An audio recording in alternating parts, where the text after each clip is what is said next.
What's up, hustlers? I'm back again with another one. Hey, listen, man. I got something for you, and it's easy money. And I want to do my part to make sure that I put y'all on. Now, I'm not sure if you've seen the video or not, but believe me when I tell you, it's one of them jams. So without further ado, let's get into the video. What's going on, everybody? Welcome to the Ryan Pineda Show, where we talk all things money, real estate, and entrepreneurship. And for today's video, we are going to talk about a side hustle that any of you guys can do. And I personally think it's the best side hustle that nobody talks about and no one does. So stay tuned.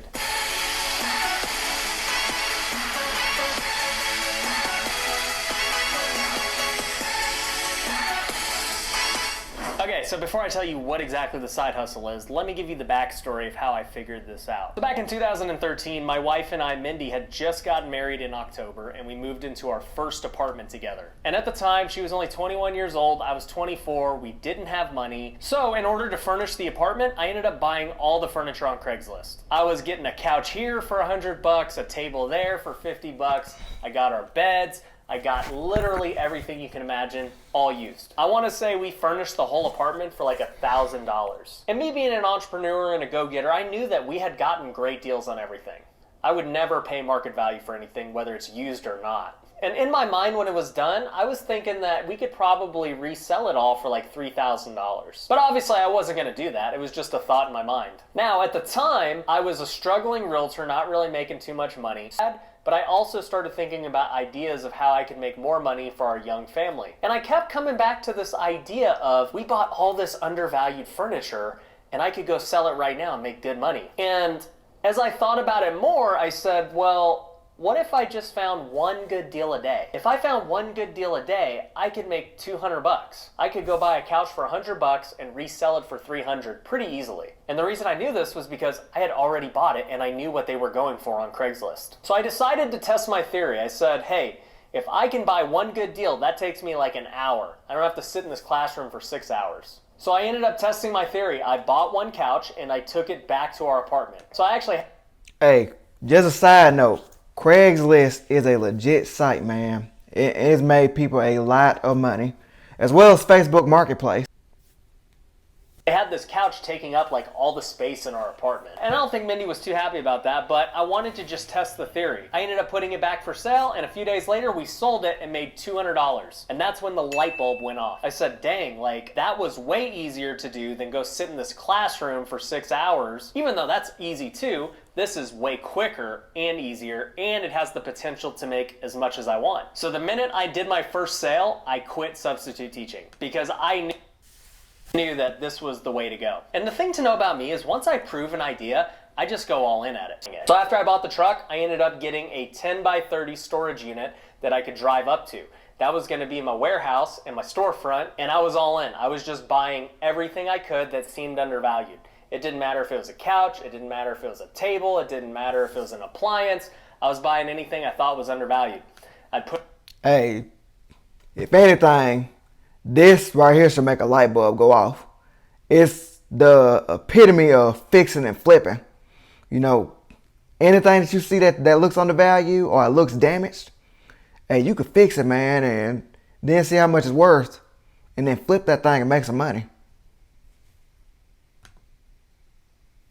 Put it all in my storage, I'd clean them up a little bit, take pictures, throw them back on Craigslist, and offer free delivery. That was the key. Offering free delivery made people pay top dollar. And doing this was successful. I started to figure out what things really were worth. I started to figure out what items were the best to use. And the funny thing that happened was I was driving my truck so much more than I was driving a brand new car that I had. At the time, I had a 2014 Mazda 6 that was a beautiful car, but because I was delivering stuff all the time and picking up stuff all the time, I was driving the $1,500 truck way more than that. So after a few months of proving it, I decided to sell them both.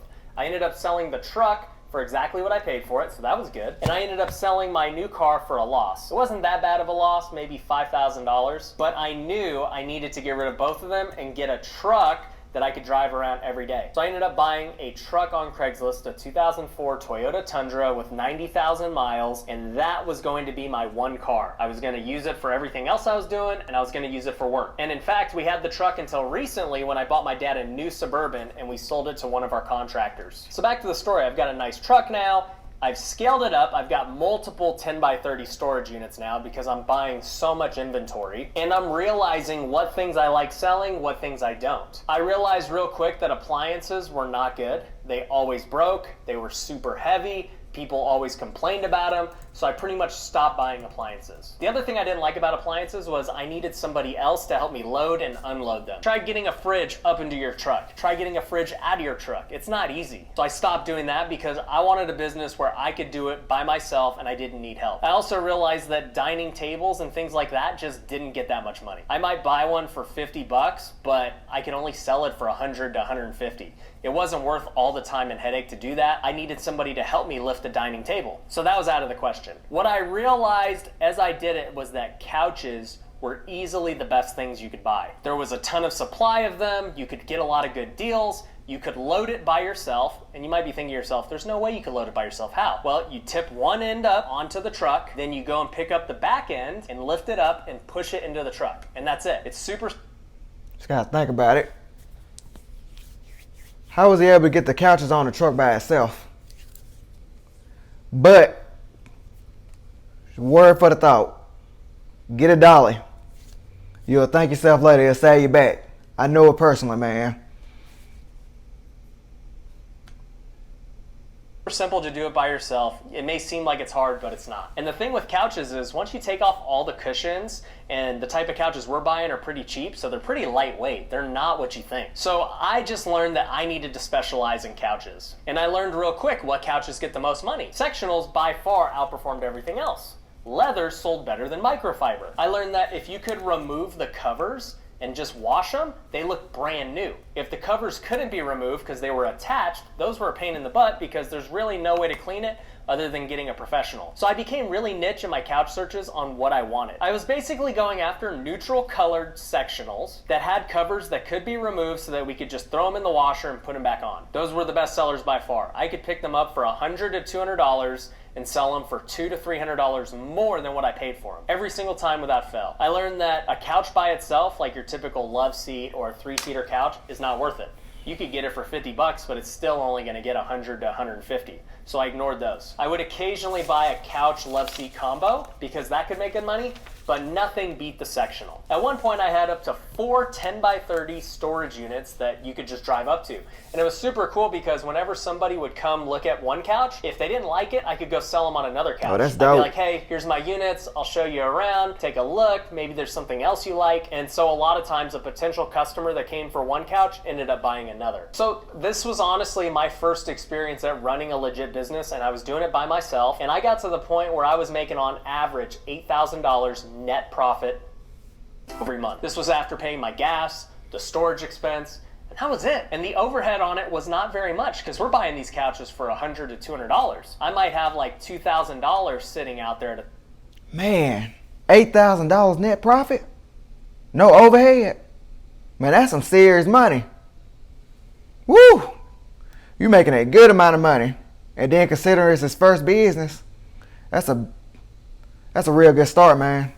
Time, but when I go to sell it all, I'm gonna make $6,000 to $7,000. That's almost about six figures. I loved the couch business. I'll tell you, if I didn't find real estate, I'd have probably kept doing it because it was an easy way to make 6 figures. I had months where we made $12,000. Man, I remember during Christmas time when everybody was selling their stuff because they're gonna buy a new one for Black Friday or whatever. I mean, Hey, if you're doing a business like this, keep in mind during that holiday season, that's gonna be your peak, and that's where you're gonna get most of your money from.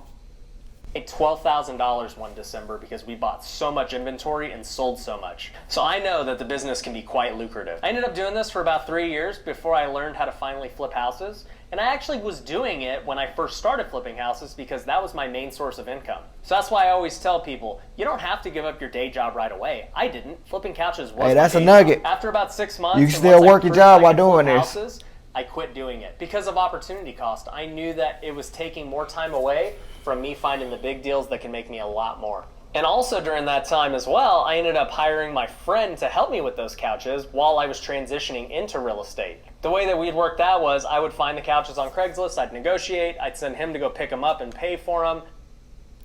All right, we're going to end the video right there. But, man, the proof is in the pudding.